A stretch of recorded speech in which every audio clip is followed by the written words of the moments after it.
Hoenn region is home to an abundance of iconic Pokemon and a lot of water, or at least it felt like that as a kid. There are tons of awesome Pokemon to choose from in Hoenn, and more specifically shinies to choose from, and really good ones at that. So I'm going to be playing Pokemon Scarlet, shiny hunting a bunch of these guys. And to give us a bit of a challenge, this is of course a hardcore nuzlocke, but I can't use any setup at all. This means that moves like Swords Dance are banned, but something like Trailblaze would be allowed. This would make it a bit harder, but I mean, it is just Scarlet and Violet. So let's get one last shiny run out of the way before ZA. And let me know what you want to see from me in ZA. Now, every good journey starts off with, well, a starter. And Hoenn is one of those regions where starters go 3 for 3. They're all so good, and the shinies are good too. I did already shiny hunt Mudkip in the Mega video, so he's obviously cut from this video, but that still leaves us Sceptile and Blaziken, which we might as well do first to demolish Katie, so we gotta go with the fire chick. So I start breeding away using a Japanese Ditto and this speed boost Torchic. That way we have a chance to get its hidden ability instead of Blaze, which is broken by the way. Speed boost, that is. And to be honest, it wasn't too bad clocking in at just 18 boxes of Chicky eggs. That shiny is just golden. I just want to fry him in a vat of... And now for the moment of truth. Look at the beauty. Look at the beauty. Look at the beauty. Speed boost. I didn't even catch that. Speed boost. We got some egg moves on it. Yeah, man. Neutral nature. Fire Terra. The fastball it was in was a nice touch too. Hey, Chicky. Oh. Aw, he went to sleep. You were sleeping for 9 months in that egg. What are you doing? Wake up. We gotta go. You have to subscribe for the Sleepy Chicky. I named him Okaroon, so if you can guess the nickname theme off that one alone, then you are a goat. With our golden friend, we head over to Cortando to face our first threat-ish. I mean, they're just bug types. The amount of Pokemon on Switch 2 is like insanity. As you don't have to imagine because it's on screen, Okaroon torches everything in this gym, probably including Katie as well. Worth noting though, if we don't burn here and Katie hits Fury Swipes 5 times, there's a chance my little chick gets mauled here. But I mean, Okaroon's starting off very strong. He's better than every other regular Torchic on planet Earth, all because he's a different color. Gotta love it. Oh, we're evolving. Combustion. Combustion's good, right? It is good. I like this one. Yeah, that like darker red is like really good. Yo! Combustion Shiny got updated in Sword and Shield. It was actually way worse. It was a subtle shiny. This right here is its Gen 3 shiny. Kind of. And if you go to Gen 4, they altered the shiny. And then in Gen 5, they altered it again where it's like subtle. And that lasted until Generation 8 in Sword and Shield when they changed it back to the Gen 3 one. With our best version of Okaroon, he takes on Claw. And with the tech, we can get a free speed boost. And this is big because this thing loves to use Rock Smash and will pop its Anger Shell ability, which means nothing because we get a speed boost. Which means we automatically outspeed and this kills because he got lower defense. Oh, he did a backflip! You saw that? I told you it was broken. Dude, every time I play this game, it's just something new. Apparently, there's a Sunflora here. Mind you, for like the first year of this game, I was always going to the maze, and you can literally grab like 8 of them right behind there. But I just figured out that there's one there. Anyways, now we're not done letting Okaroon shine, no pun intended. He crushes Brassius as well to literally no one's surprise, so I didn't need to spend time shiny hunting anything else. And the thing about it that makes it worse is for some reason, Combustion gets Flamethrower through Relearn instead of, oh, I don't know, its final evolution? But hey, I'm not complaining. With 2 badges down, I couldn't put it off any longer. We had to get our second shiny to take on the second Titan. Fitting. So I got my severe gamer neck going and sat at my desk resetting for Hoenn mass outbreaks. I saw a couple like Altaria and Torkoal, but I had another dragon in mind, and well, Torkoal's not guaranteed to have his drought ability, so I kept searching. Swallow?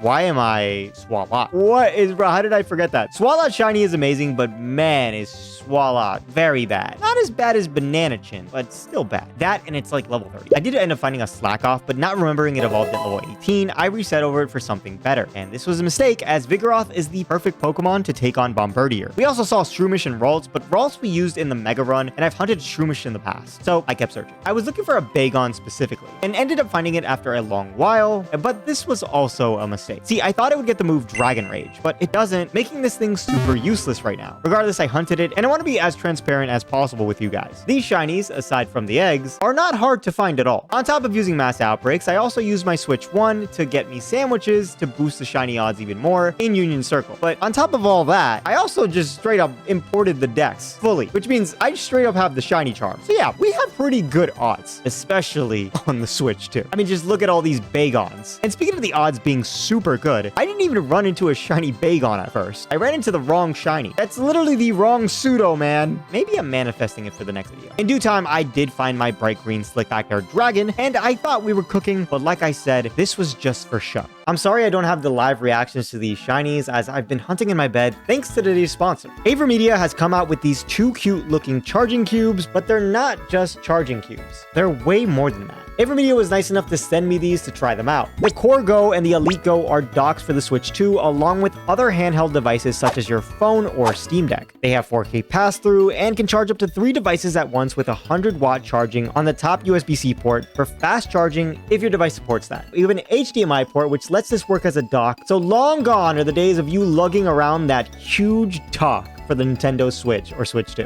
along with that charger. These two guys put both those things in this portable little guy, so traveling has never been easier. This thing is so tiny that I don't even need to bring a case or a little carrying pouch because I could just slip it into my pocket. As for me though, I've been using it in bed, so I don't actually have to move my dock from my desk. The difference between the Core and the Elite is that the Elite actually works as a capture card, which is perfect for me as I can record my Switch 2, which is how I'm recording this video. I just bring my laptop to my bed, set her up by putting the included USB-C cable in the top one, which does video out, and connect the bottom USB-C to my laptop. I don't need to use the HDMI as I can just view the game through OBS, but that is an option if you need to connect it to a TV, and this makes recording in bed just a little bit less annoying. And that is the reason I don't have live reactions for the shinies I've just caught, especially those eggs. But this makes it so I don't have to be at my desk all the time, which is so convenient. And I hate being at my desk after a certain point. Avermedia has a sale going on right now that bumps the price down significantly, so I'd get yours while you can, especially if you travel a lot, and especially since ZA is around the corner. In fact, it might be out by the time you're watching this, so I'm definitely going to be slobbing in my bed playing it on my laptop.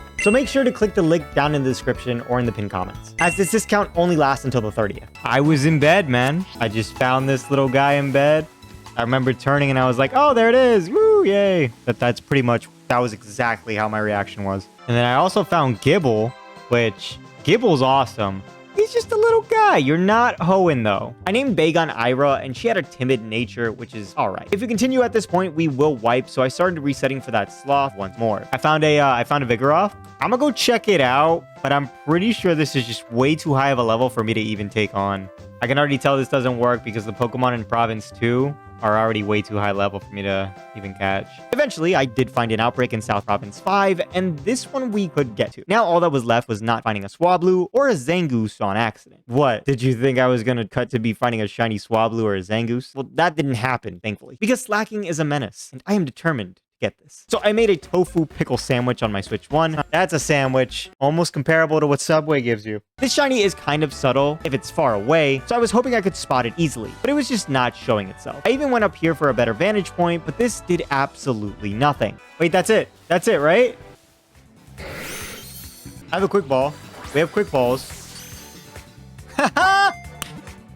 Quick balls, baby! This shiny is definitely a weak one, even in slacking, but this Pokemon is amazing. Kinta, welcome to the team. With Kinta on the team, Bombardier went from a run killer to taking candy from a baby. See, Vigoroth gets focus, energy, and slash, so by pairing both of these moves with normal Terra and some protect action with lefties, we can take the least amount of damage and crit slash for a nice 2-hit KO. But to be honest, I don't even think we needed to focus energy, since the HP bar in phase 1 doesn't go all the way down. Yeah, you deserve to be cocky, buddy. And even more so because he just Drain Punches Giacomo's Poniard and her Starmobile. With lefties and health from Drain Punch, there's literally nothing she can do as we just out-damage this thing risk-free. You never stood a chance against the monk. Now, before we can take on our next gym leader, Iono, we need to hit the Masuda grind once more because there's no way we're going to be fighting Iono with 3 Pokemon. Like I said, Trico is our pick for our second starter, and this might be the best Hoenn shiny ever. But because of that fact, he thought it would be funny to avoid me. Now, it didn't take a ridiculous ridiculous amount of time, but it wasn't easy either. Egg after egg, I wasn't seeing the color I wanted to see. 29 boxes of eggs is what it took to get this guy. And I definitely was on the couch when it shot. Holy cricketune, that thing is gorgeous. Definitely worth the wait. Tell me you guys like this one too, right? It's 100% the best shiny among the three. And it stays pretty consistent throughout its evolution line. I will say I wish I could keep you as a Grovyle because while Sceptile is an awesome final evolution, it's got nothing on the sheer aura Grovyle has. Aura that could move mountains. Welcome to the team, GG. And the debut just steamrolls Nemona's entire team. Just straight aura coming out of him. Now, unfortunately, I didn't get the Unburden ability, but we did get an Adamant Nature. There was just a couple more things we needed before we took on Iono. First, we needed to find some Prism Berries, as well as some Cherry Berries, just in case. And second, I needed to hunt another shiny Pokemon. Iono scares me with her mistakes. I had my eyes on this Seviper outbreak since Seviper's shiny is so cool, but for some reason, even with the poison type sandwich up, this thing was just not spawning at all. Groups of 2 to 4 was not going to get my sweet reptilian friend. I hunted like this for a while, but this outbreak was just chalk. So I moved on to another, which I almost regretted doing because I literally could not find another outbreak. Not even for a Zangoose. Anything that did spawn was in South Province 5, where we caught Vigoroth, so that location was off the table. So instead, what I decided to do was just make my own outbreak. I used a poison type sandwich like I did with Girafarig in the Johto Pokemon video, and headed to where I know Seviper spawns the most. And already within a minute of being here, yeah, we were already looking at way more Seviper. This grass patch is huge. This is where a Seviper outbreak needs to happen. This is spawning way more Seviper than that outbreak ever did. That's insane, bro. Is that it? That's it? Yes! Oh my god, I think it took longer. It did. It took longer to find an outbreak than just doing this by a sandwich. No, I don't want you. I want this one. This is such a beautiful shiny. Oh my gosh. Everybody take notes right now, bro. That is gorgeous. Aside from like Grovyle, that might be the best shiny we have. And we don't mess around. We don't mess around with that thing. That poison tail did a lot. I'm surprised it even let us damage it that much. Another shiny down, and there was just one little problem. Just to make sure, that's South Province 3, right? This is part of 5? That's so dumb. I really thought that that was a part of South Province 3. Matter of fact, I think the original Seviper outbreak was part of South Province 5. This unfortunately means that all that work to get my sweet shiny Seviper was all for nothing. As due to nuzlocke rules, I actually can't use this encounter. I was highly considering stopping the nuzlocke right here and there. But mama ain't raised no. Things were only gonna get much worse though, as my Switch 1 was glitching away. Hello? I can't place the bun. What is happening? Place bun. Place bun. Move stick. Oh, we'll see. Maybe it just drops the bread. Maybe it just doesn't make the sandwich. I don't know. 5, 4, 3, 2. I can't even go to the home menu. What? Hello? But to be honest, not using Seviper was the best thing to happen to this run. And it's all because of this guy right here. I didn't know how good Hariyama was about to be. This was indeed South Province 3, and thanks to our long hunt before this, Arceus was looking out. The Makuhita on the cliff. That is so far away. There it is. Oh, yeah, dude. It's such a simple shiny. Such a simple shiny done well, man. What, that take like 10 minutes? Shiny Charm is goated, bro. Shiny Charm plus sandwich? Easy. It toughens up by slamming into thick trees over and over. This guy's shiny hunting for Applin. The reason why is we don't want guts because you can't pre-burn in this gen. It's kind of rendered useless. Like, the amount of times we're going to get burned in battle is like, I would rather have thick... I have guts. Okay, sure. Let me shut. Seiko, I'm so sorry. You're such a cool shiny in red. It's not a bad shiny, though. I prefer... Like, if you were red and, like, the skirt was purple, I think I'd like that more.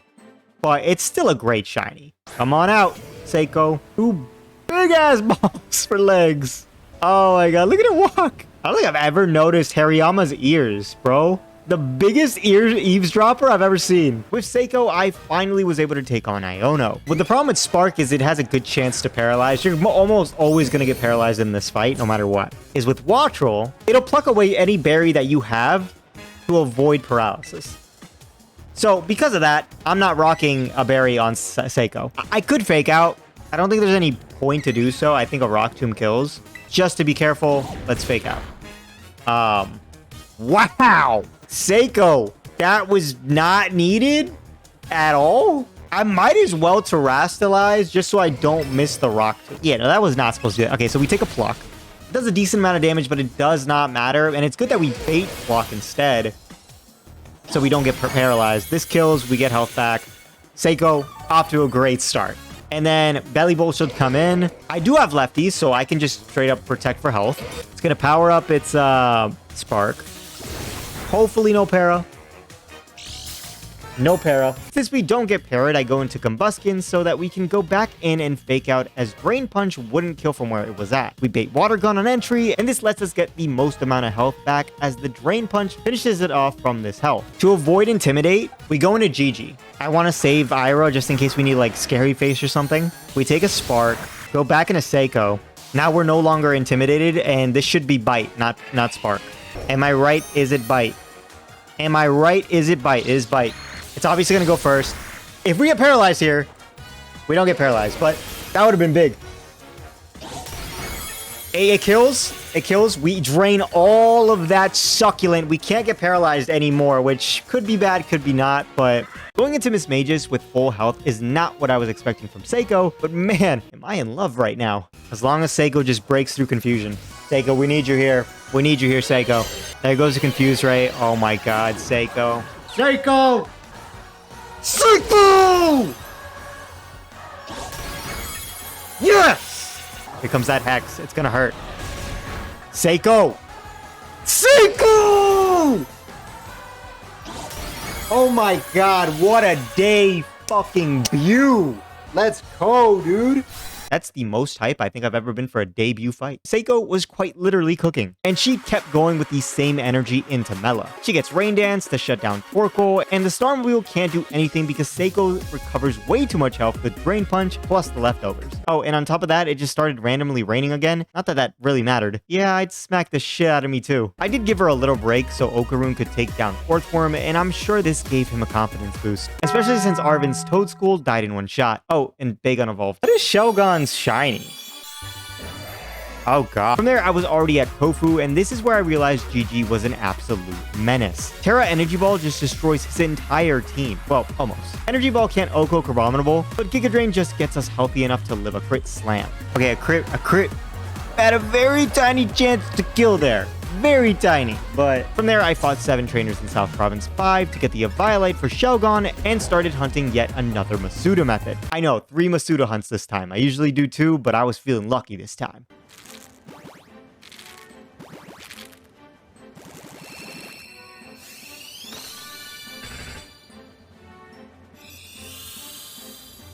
You're freaking kidding, dude. Oh my god. I'm over here, right? Literally talking to myself. I'm straight up like, yo, I hatched all these eggs. Like, I swear, like, I'm about to go on vacation. I'm like, I'm gonna have to take this Switch with me because this Beldum won't freaking shine. Okay, for context, I've hatched 22 boxes and a half of Beldum eggs. It's over like Masuda Shiny Charm mods. But I was like, dude, if I hatch all these eggs and I don't get this Beldum, I'm going to have to take the Switch with me. This egg batch I did, 1, 2, 3, 4, 5, 6, 7, 8, 9 and a half boxes of eggs. It was the second Beldum. That is such a good shiny, bro. Not bad. It wasn't a bad hunt, but it felt long in my head.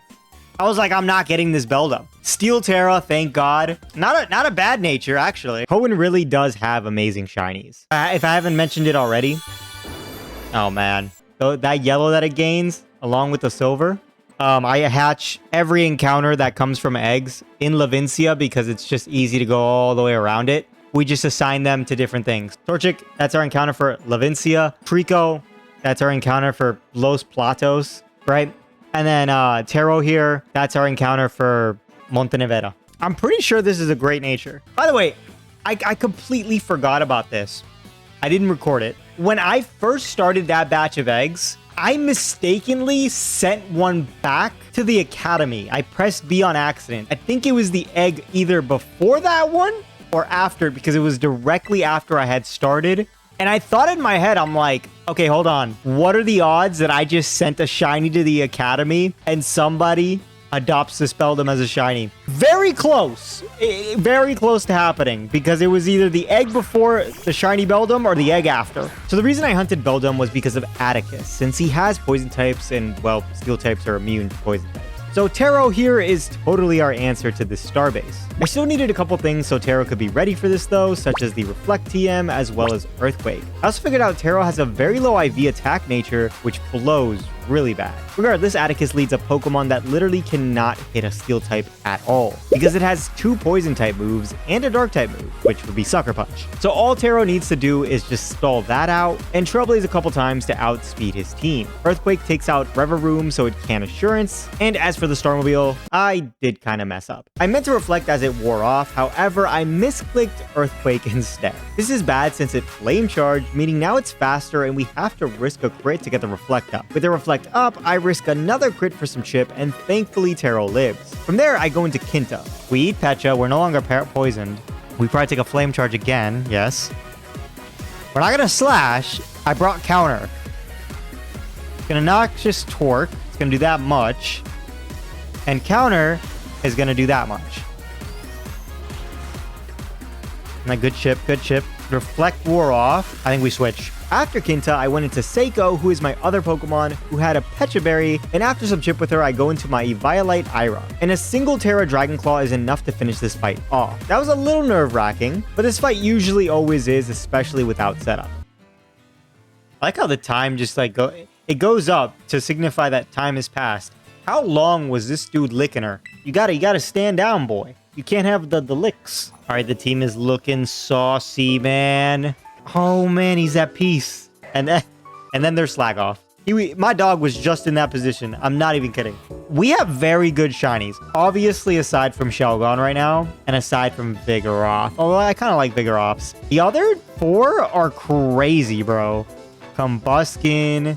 Low-key, they deserve this snap. I mean, maybe not the 2 starters, but these 4 guys, they just held their own, man. Yeah, but hands down, our best shiny is you. Taro here, can't beat that shiny, man. This is like the equivalent of a black shiny, this silver shiny. All right, enough sleeping, guys. We got a gym to defeat. Our journey takes us to Medalia's gym next, but since the cap was level 36, we got a lot of evolutions done before that. Quinta evolved into Slacking, and this Pokemon is about to be a demon with those legendary stats. 150 base attack is insane, even with Truant. Giga Impact. That's all I'm saying. Okaroon was next, and to be honest, the white fur is such a nice touch. But of course, Gigi is hands down the better shiny, and I don't know if I prefer Sceptile over Grovyle shiny, but despite that, this is still an S tier shiny. And he looks like he rolls up one every single hour. Hey, if it makes you win all your fights, Gigi, by all means. I did go snag that Giga Impact TM as I just alluded to, and we're actually going to use Quinta right now for Larry. What better way to take on Larry than with normal types? First things first, Taro gets up a big Reflect that lasts 8 turns thanks to its Light Clay, and baiting Sucker Punch, Quinta gets in here for free. A single Drain Punch takes out Kamala, and on our Truant turn, the Dunsparce unfortunately does get the Paralysis with Glare, which I totally overlooked, but thankfully Quinta breaks through for a Drain Punch to heal us. After that, with a little more luck, we slack off, and I don't know how, but we get to a point where we're healthy enough and one more Drain Punch actually does it. Truant plus Paralysis, and he didn't die. I'm impressed. Now, because I overlooked that Glare, my strat doesn't quite work out. I wanted to Adrenaline Orb, which if you don't know will raise our speed by 1 stage if we're intimidated, which Staraptor has. But with Paralysis, there's no way we would outspeed. Either way, we take a Facade on the Truant turn, and for some reason, I just decided to risk a crit for the content. And Quinta lives. All for nothing. From here, I switch in Taro, who is resistant to Facade, and this way we can get up another Reflect. This allows Seiko to get in, and she does what she does best with leftovers. All she had to do was live 1 Aerial Ace, she does, and a single Drain Punch wins us the battle. A little chucked, but it was alright. The Nemona fight right after this was cake thanks to Seiko Drain Punching everything in sight. We even got to use our Guts ability while paralyzed. And I did risk a crit, but hey, Seiko didn't disappoint. You see, Gita, that's what I'm gonna do to you. Look at how Slacking just attacks Pokemon and goes straight back to just loafing. Bro is committed to the lifestyle. I did see a Barboach outbreak randomly, but there were no Barboach in sight. Someone must have hunted this outbreak already. Rhyme wasn't too tough due to us having a normal type. Quinta learns EQ by TM, so by just protecting on Taro, we can break Disguise on Mimikyu, as well as hitting Banette. In the turn after, we get a Reflect Up, terastallizing in the process. Mimikyu goes down shortly after, and even with Truant, we really weren't in any danger, as we weren't taking damage and could just slack off. In the end, I made sure to kill 2 Pokemon in one turn to single out Toxtricity, and that was pretty much that. After this gym, I went to go hunt in this Surskit outbreak, but something else had different plans for us. Oh, wait, what's that? Yes, I found a shiny Azuro, and Azuro is a Hoenn Pokemon, which means my encounter for South Province 1 was done for. I could no longer hunt Surskit here. The good news was a Surskit outbreak appeared right near this one in South Province 2, which was pretty lucky as it didn't take much resetting to get it. And the same could be said hunting for it. Way easier than the last outbreak. Surskit's shiny is a subtle one, but I promise it gets better later. In the meantime, I went off to go find a Donphan. No, not that Donphan. No. It's a Donphan. I think Jessica decided to say hi. No. Hey, Jessica. That's a boy. That's the Donphan I'm looking for. As with 90% of Scarlet and Violet runs, this fight was literally no problem. And we can move on to Avermedia City. In Avermedia is where I evolve my sweet Momo Iasate, and I make sure to evolve her past level 38, as we get a very important move that only Surskit can learn, Sticky Webs. Baton Pass too, but that's a TM and Sticky Webs isn't. Sticky Webs is basically just hazards, but instead of damaging the opponent, it lowers the speed of any Pokemon on the ground on entry. Very useful for a Nuzlocke. Once that's done, we can get our upgraded shiny. Okay, that one is beautiful. That's a good green shiny. No joke, the pneumonia fight in this city went exactly the same as the last one. Like, down to the last minute detail. Hello. Momo. We kind of need a... We kind of need to fight the gym. Are you ready? Alright. I don't care how menacing those wings are. This thing is not intimidating at all. It's so adorable. EV training Momo, I'm pretty sure we sweep everything, especially with Silver Powder. I don't think we need Silver Powder, but... Alright, this fight has Grumpig. Grumpig has Power Gem. I am highly risking Momo's life here, but of course...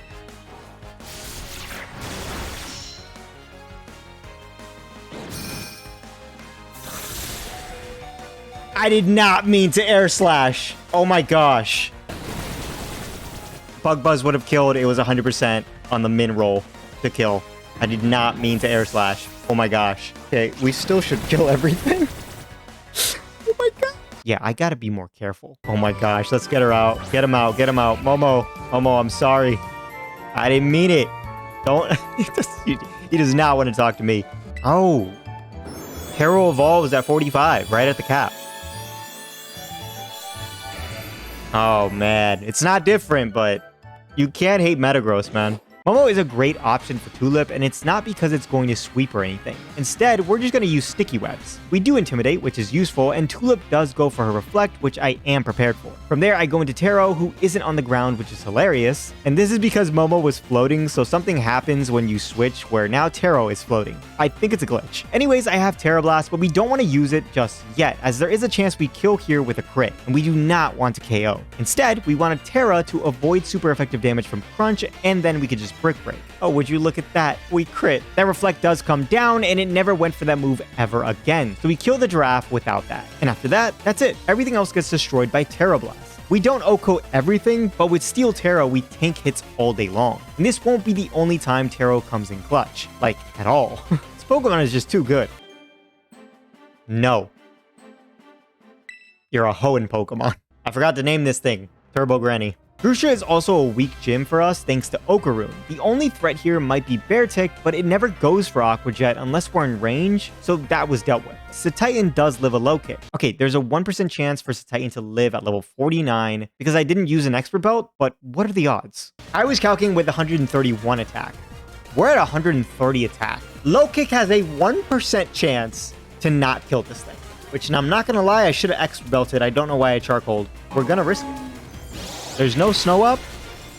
We don't get the 1%. Oh, thank God. Altaria also has a 3% chance to live, but even with a crit Hurricane, Okaroon lives, which I don't even know how. That's insane. Oh, don't evolve, don't evolve, don't evolve. Oh my gosh.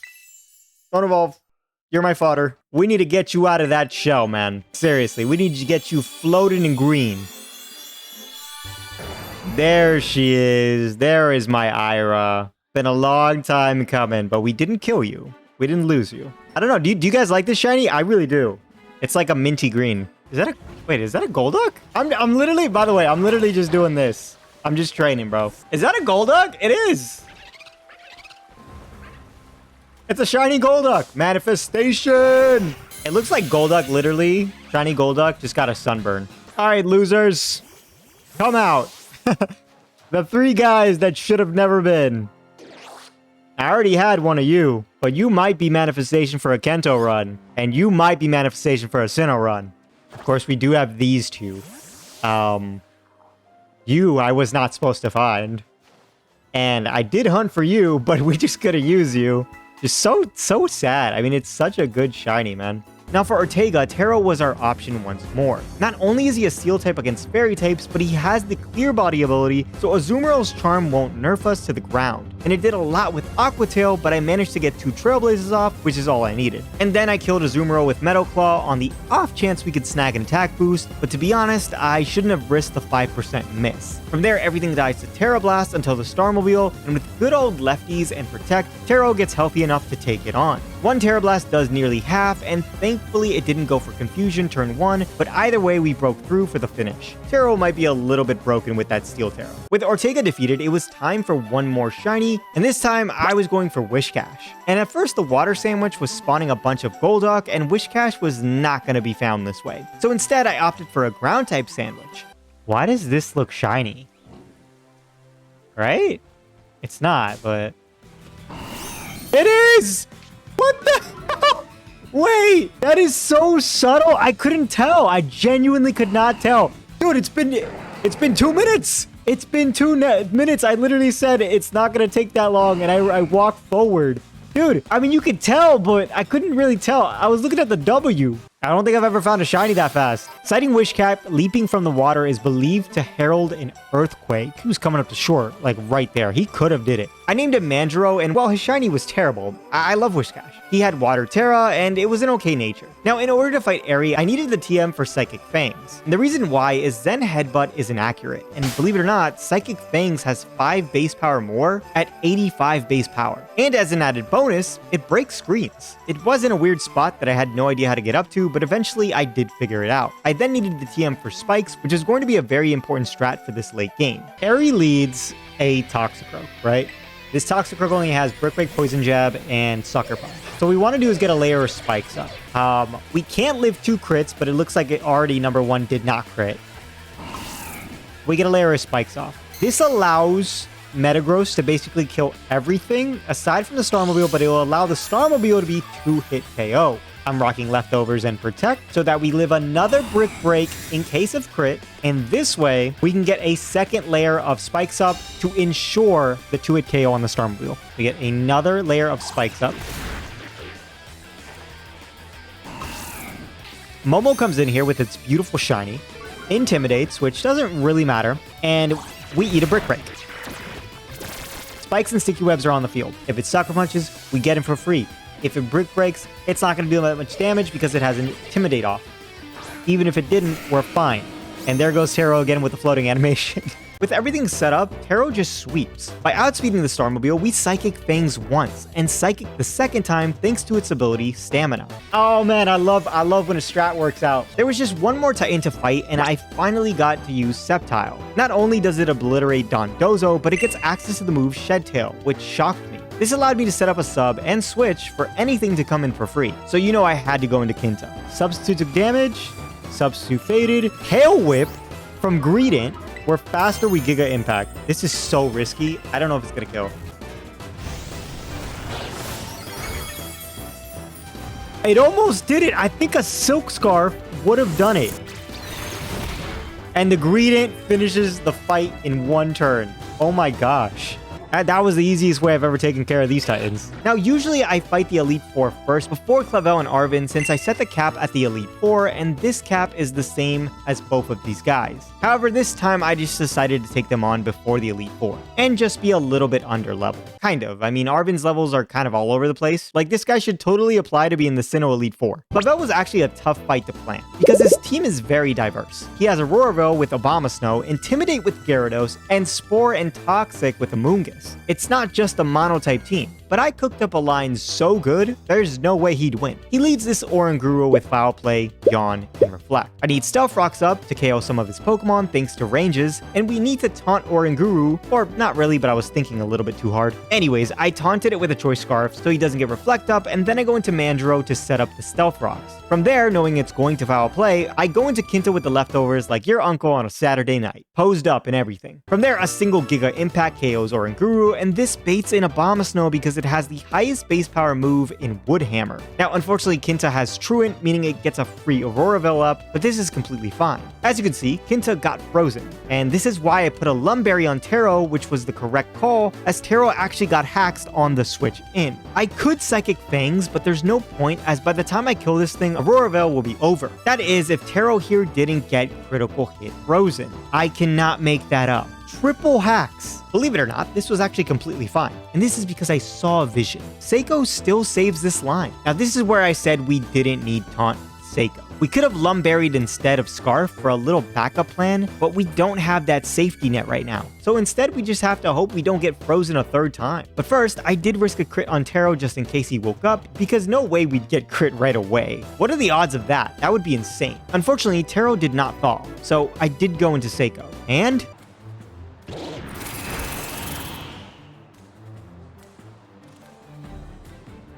just look at my face. At this point, I'm locked in. Thankfully, Hariyama naturally outspeeds for the Drain Punch, and Seiko still baits Gyarados just like Metagross would've. At this point, Auroraville is done, and we switch in Ira on an Aqua Tail. Stealth Rocks doesn't really matter for this Thunderfang KO, but for Poltergeist, it did indeed matter, with the Expert Belt, and Amoonguss comes in right after. At this point in the line, Ira sets up a Rain Dance, and this is actually for Momo. We did get Spored, which was huge, as now we won't get statused on entry, so Momo comes in on a Hex. And that's it. In Rain, a Hurricane is 100% accurate. Skeledirge is all that's left, and believe it or not, Rain plus Mystic Water plus Surf just barely KOs the Fire Croc. In hindsight, we don't need to Terra Metagross, and I can just Terra Surf as we do have Water Terra, but man, was that a fun line to cook up. I mean, seriously, that took me like 4 hours to come up with. Gotta love when a plan comes to fruition. I cooked up a line. I absolutely cooked with that line, bro. I cooked, man. Everybody cooked here, bro. The whole team cooked. I just realized I could have swore this was changed in Gen 9 or 8, but apparently it's not, and I don't know why. Masquerain has a move called Sticky Web, which I mentioned before can only be learned by Surskit. The only way to get Sticky Web on Masquerain. It's not in my relearn catalog anymore. Despite it learning the move as a Surskit, right, and going into a Masquerain, learning the move Sticky Web, because I delayed the evolution, it's already learned this move before. But because I got rid of the move by accident, which I did not need to do, it is no longer in my relearn move pool, which means I have just lost Sticky Web indefinitely. I can't get it back. I could have swore this wasn't like this because if you teach a TM to a Pokemon and then relearn it after it forgets it, it will be able to relearn it. So naturally, I thought this would work for pre-evolution moves. This is the type of setup I need for streaming. Geez, 6 monitors? Arvin was up next, and this was a much easier fight. Basically, we just rocks and switch it into Air Balloon Blaziken since we bait that EQ to detect for a speed boost. Then we Will-O-Wisp because we live a crit, and then just Baton Pass a +2 speed into Seiko. Seiko just needs to Terastallize to boost Drain Punch even more, and a lot of Arvin's Pokemon just go down. We close combat Toedscruel, Garganackle, and Cloyster. The only thing left standing was the dog. It doesn't matter that it intimidates because a Terastallized close combat with Stealth Rocks is just on the money to KO. This close combat without Stealth Rocks could KO, and it could not KO. It's like a 50-50. But with Stealth Rocks,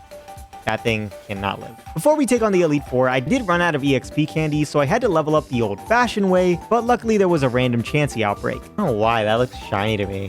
I haven't really looked at Knackle Stack that much, but is that shiny? Or am I just wrong? Okay, thought so. Oh, I just killed it! No! I have Turbo Aeon! My controller has Turbo. Oh my gosh. Oh my, I'm so sorry. Manifestation, ladies and gentlemen. Everybody's taking a nap right now. This guy is living the life, bro. Slacking is the least good one, but like everybody else is just a heater, man. Salamance's updated shiny is pretty good. Is he gonna sleep? Oh, yeah, he's taking a nappy. He's taking a nappy. Hariyama shiny, I think, is very cool too. It's not as good as Makuhita's, but it's still very good.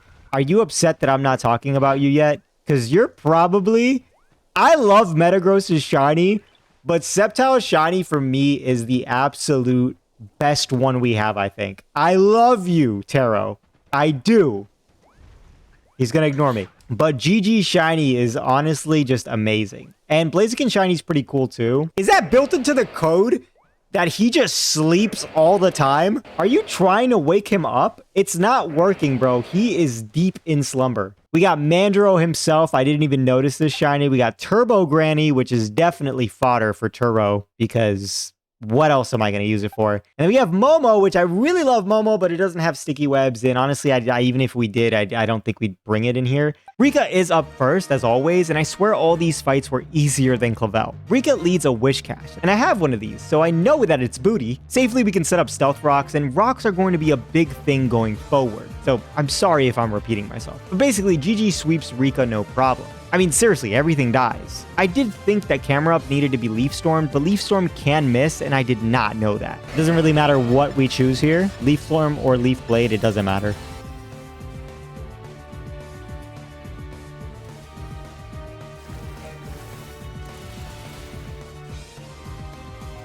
See, I told you I didn't know that. Anyways, that little mishap didn't affect anything, and GG gets his time to shine. We do the exact same thing to start off Poppy. Rocks for Magnezone Sturdy, we use that same air balloon strat from before. Flamethrower Terra, everything aside from Tinkaton. Tinkaton dies to close combat. That is what I wrote down. And what I wrote came to life. Every single one of Poppy's Pokemon met the exact same fate. Okaroon, that speed boost is just so unfair. Also, there was a thunderstorm going on at this moment, and lightning struck hard. You could see it on the camera. Mierda! Chloe, you okay? Damn, that was some fucking lightning. My poor Chloe got startled so bad. For Larry, I don't think I need to explain why Taro is our lead. However, he is the main show for this fight. With Trailblaze, we get one speed boost, taking virtually no damage from Tropius, which is why I didn't hunt this guy. I'm sorry, I had to. And from there, we can just Ice Punch. We don't get intimidated by Staraptor thanks to Clear Body, or Choreo doesn't die to Heavy Slam because it's not very effective. So instead, Ice Punch with Muscle Band and Stealth Rocks. That's the only way to kill. And Flamigo needs to be Heavy Slammed with Terra after Rocks. Can you guess who's going to be our lead for Hassel? No? Not even a guess? Okay, I'll tell you. Terra, welcome back. You were only off the field for about 30 seconds. We don't need Stealth Rocks for any of the team except for one Pokemon, and that is Baxcalibur. It's not going to go for Air Slash at all because we're resisted. So, we go into Okaroon. Okaroon's going to come in on probably a Super Fang or something. Hassel, you are dumb. I guess, right? Like, they're all resisted. Every move is resisted, so I guess it could probably go for anything. Now, we're faster than Noivern. We Baton Pass. Yep. We get that beautiful Ira on the field. Believe it or not, Salamence is actually very, very strong. And a Dragon Claw will KO pretty much everything, but we have a mixture of Dragon and Dragon Pulse. Dragon Claw. Noivern. Get out of here. Again, Stealth Rocks does not matter for anything. We just Dragon Claw. Dragalge, I was going to Lumberry because we technically don't need Expert Belt if we have Outrage, but Outrage you need to battle 5 trainers in North Province 2, and I was already like leveled up. If I had fought 5 trainers, I would have leveled up past the cap, so I couldn't do that. Instead, we have Expert Belt, Terra, Dragon Pulse. This should kill, and it's not going to pop Poison Point. Ira is insane, bro. And of course, Baxcalibur is super tanky. So even with Terra, even with Expert Belt, even the fact that this is super effective, we need rocks here, or else it does not kill. Or it has a very low chance to. Ira, you are a menace. A mensis. I will see myself out. I think the time it took me to plan for the Elite Four is lower than the time it took me to plan for Clavel. Espathra, Metagross, again, we're not setting up Stealth Rocks this time. We need every move slot here. We're not Terroring yet. Flash Cannon first, no Terra.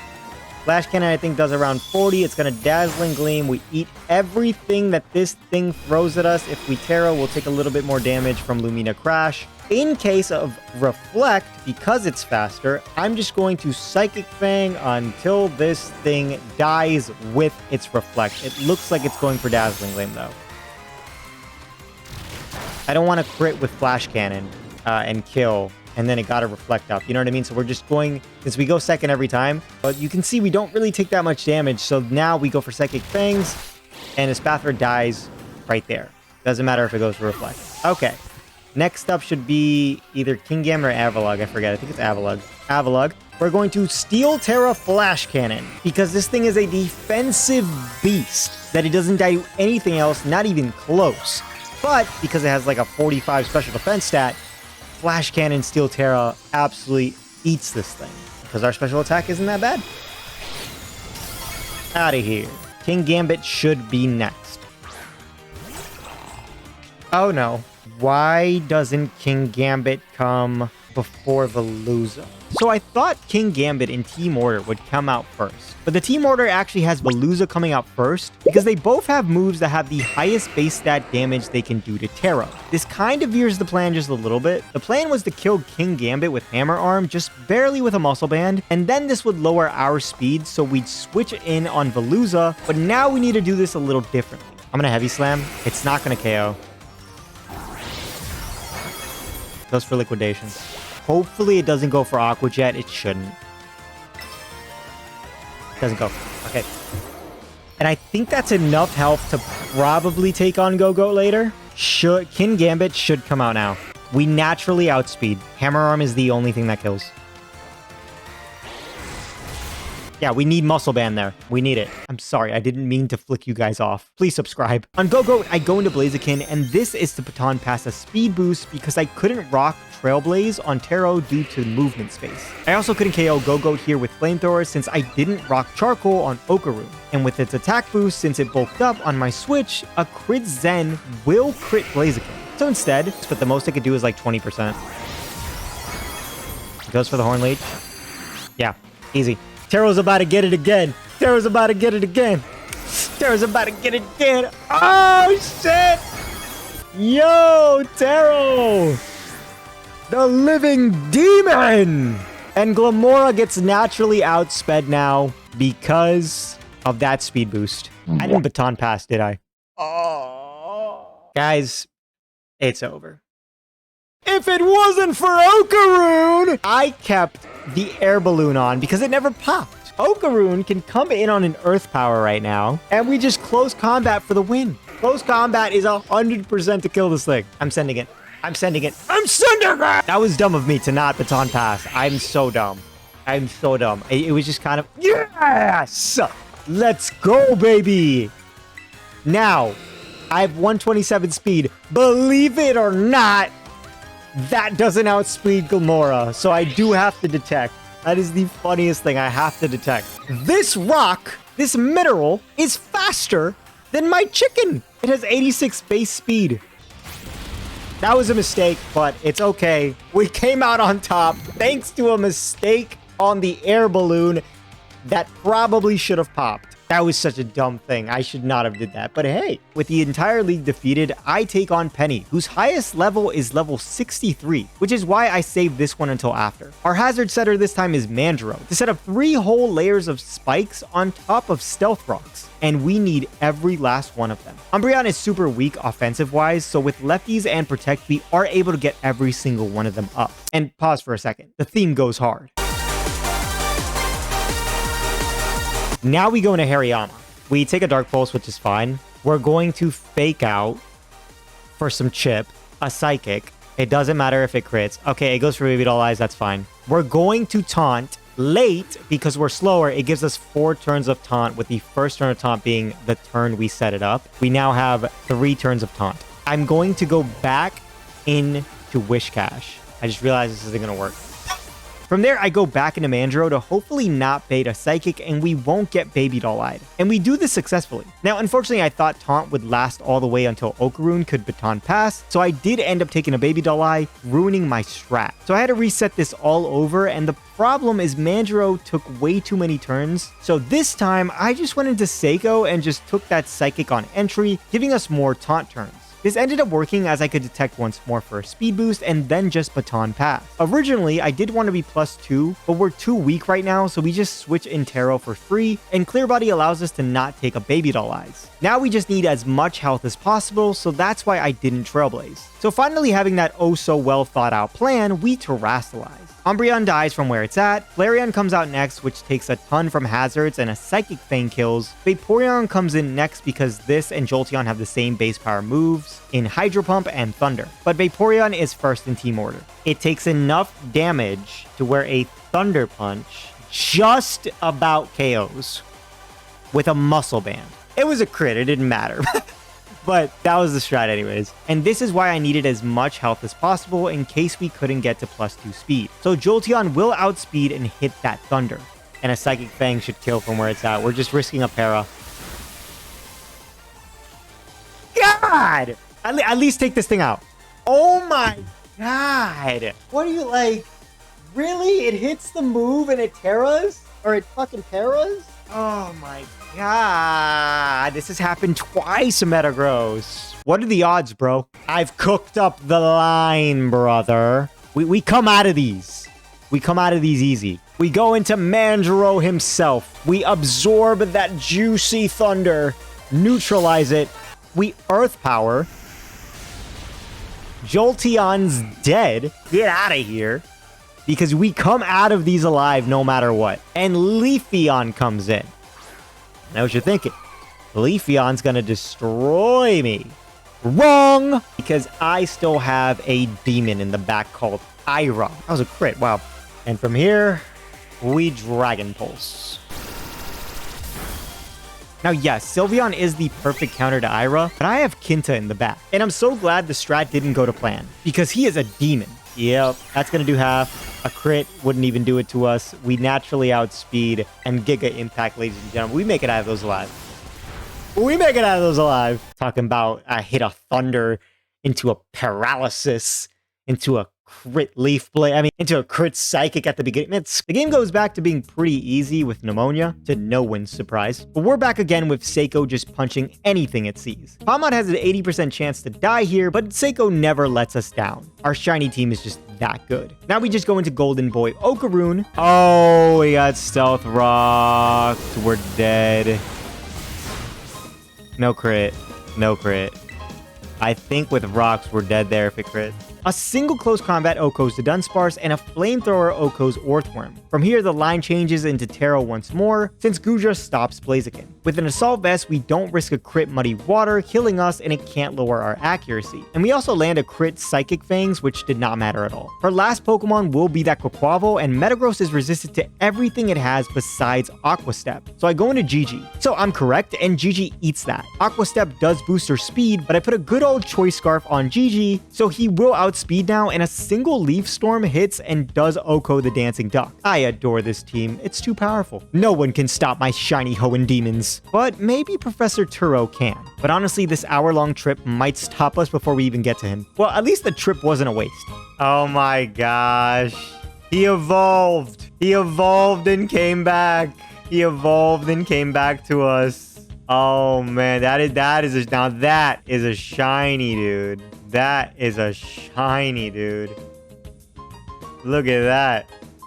Bro, what are the odds of finding that after we just KO'd its little brother? That is definitely some good luck to defeat Turo. All right, let's see if my Hoenn Pokemon can come out of this alive. Turo leads Iron Moth.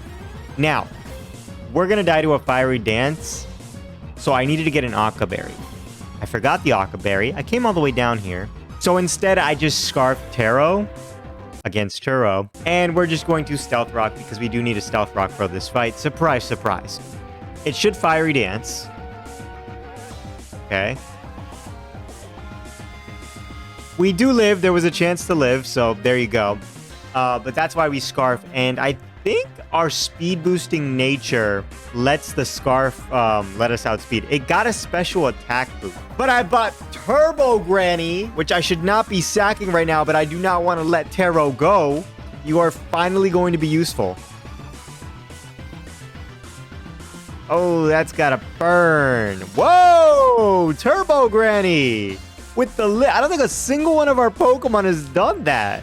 Wow. Go ahead and die for me, though. Go ahead and die for me. We don't need you. With that, we get Okaroon in for absolute free. I believe we just need one single detect for a speed boost. Okay, I don't think I need 5 close combats, so I think we're good. I forgot to heal. Earthquake should kill. That's quite effective, so that thing's dead. This should bait in Iron Thorns because the max base power for a move is Earthquake with 100. That's the one that has the most damage out of all his mons because it's super effective. So it could be both, but we're going to Earthquake. Good job, Okaroon. We get a speed boost. We leveled up. And Iron Bundle comes in. At this point, we are obviously outspeeding Iron Bundle, so one close combat destroys that thing, especially after rocks. From there, thanks to Air Slash, Iron Jugulus comes in, gets hit by rocks, and this is why we have Overheat. We Terrastalize Overheat, plus Stealth Rocks damage is just enough to kill Iron Jugulus, and this should kill. And it does. Cool. Right here, I would have baton passed a speed boost into Mence, but I had to bring every single one of these moves. Unfortunately, we say goodbye to Okaroon here because I really don't want to take damage on Mence coming in. And I don't believe a crit Earthquake kills here. There goes the fake out. Oh, the fake out. That would have been perfect to come into Mence. Well, either way, Okaroon, it was nice knowing you. It was nice knowing you. It was nice knowing you. Goodbye, soldier. Oh my god, dude. Okaroon did so much in this run. That speed boost is actually broken. And Ira here is awesome. So let's Tailwind. There goes the Thunder Punch. I have a Cherry Berry in case of paralysis. We didn't get the paralysis. Earthquake kills this thing. Now we should outspeed with Tailwind. A single fly is all we need. 5% chance to miss, but it's Ira. Ira never misses. I know for a fact she don't miss. Thank God. Oh, thank God. And that's it. We've defeated Paldea. Only Hoenn Shinies. Let me know what was your favorite Hoenn Shiny from this team. Hands down, Sceptile. Sceptile Shiny just looks like he's high all the time. It's an amazing color change, and I absolutely love it. Let me know which one was yours. And ZA, baby!